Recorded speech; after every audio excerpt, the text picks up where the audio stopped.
We just got done seeing the first 30 or so minutes of Tales from the Borderlands. Yes. Which is a bit, it's weird for Telltale because you've got the episodic thing pretty much down at this point, but this is your first partnership with an established video game series. Yeah. So it's a blending of the two things. You've taken from movies and from written content, but this is your first partnership with video games. So tell me a little bit about how that came into being. Well, the short answer is I think, we're fans of each other's work, and we've known each other a long time. As I know David Eddings, the voice of Claptrap, and we all, a whole bunch of us know each other.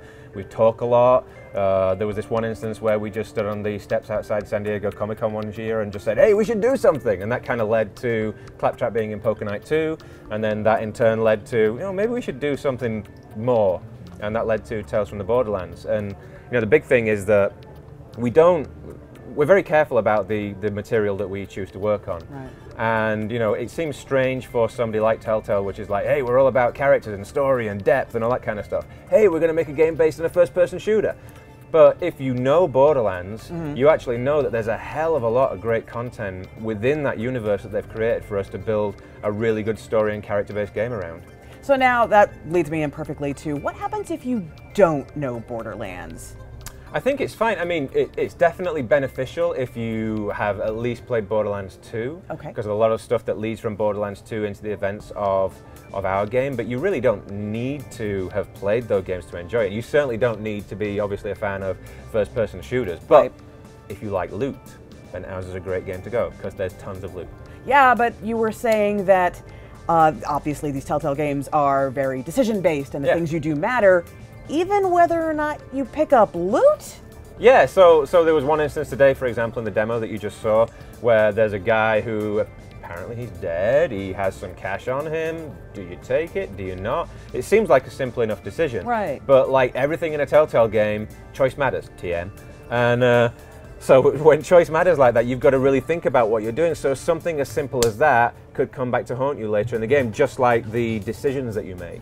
So there's two different characters. We've got Reese, who works for Hyperion, and we've got Fiona, who's more of a grifter. Right. And you play as both of them, as they both tell their sides of the tale of how they came to know each other and work together and eventually hate each other. Yeah. So now, decisions matter. Do Fiona's decisions affect Reese's story and vice versa? Do they ever cross? They do. I mean, their story is one of crossing. They're two.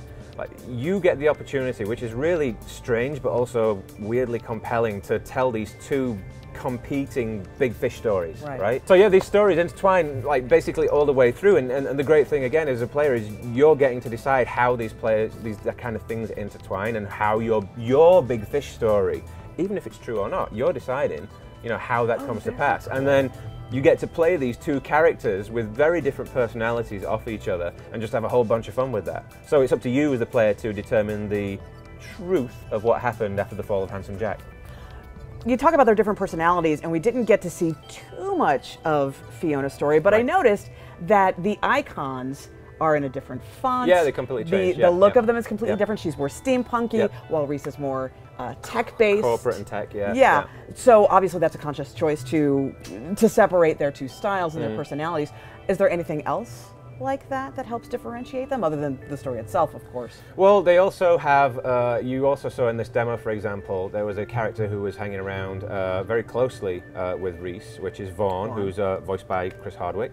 And he's a character that kind of sticks around with you and kind of flavors your experience as Reese. But, conversely or additionally, Fiona also has her particular character who hangs around with her as well. So one of the things that Borderlands is known for, besides the loot and obviously the shooting aspect, is its sense of humor. Right. It's remarkably funny for something where you're blowing people's heads off all the time.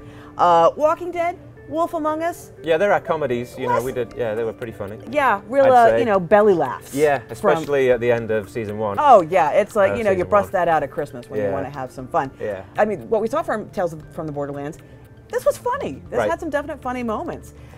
How was the process different? Writing the games, making sure you got to get that funny in there, you got to get that personality in there. Well, I think the nice thing is you don't, you know, Gearbox have done such a good job of creating this undercurrent of dark humor throughout the entire series that you don't have to really like try to. I mean, we're not like shoehorning humor in for the sake of it. Right. It's already there. It's already part of the universe. It's like it's part of the IP, if you like to use horrific marketing speak.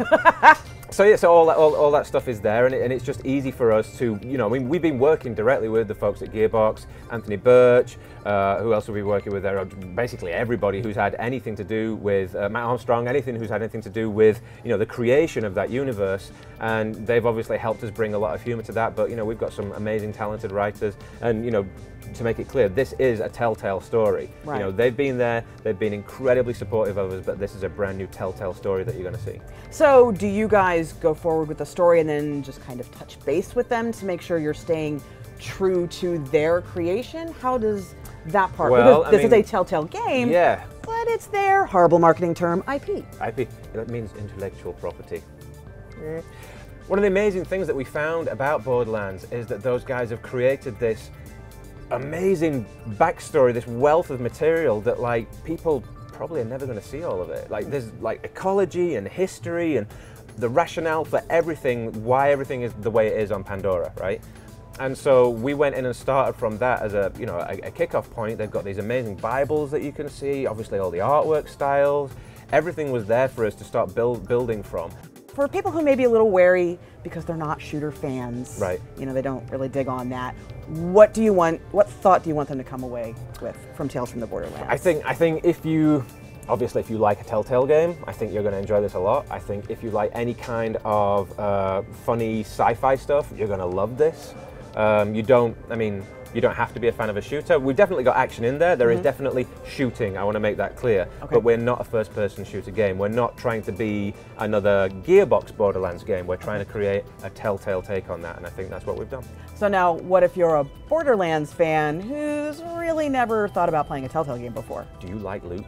And that's what I'm going to say to you. But just if you are a fan of Borderlands in general, if you love those characters, if you love those stories, if you want to spend more time on Pandora, if you want to find out what happened after the fall of Handsome Jack, if you want to see what it's like to be in the shoes of a relatively normal person other than a Vault Hunter on Pandora, right, then this is the way to do it. What do you do with your hands during interviews? What do you prefer to do with your hands? Honestly, normally I have some knitting that I do. Yeah. So I work on a scarf while I'm at it. Sadly, I don't have that with me at this time. Okay. So what about kind of a manly sort of belt kind of pose like that? That works. Well, especially with that buckle. Oh, get this buckle. So metal. This is amazing. This is pretty amazing. This is very Vault Hunter right here. Hit people with it. Okay. Yeah, exactly. Okay. Sorry, carry on. So stories, right? So in the where's he going? Oh my God! Don't stop talking. That breaks the continuity. Damn it! So in the story that you saw today, where was I? Quick, go back, reverse.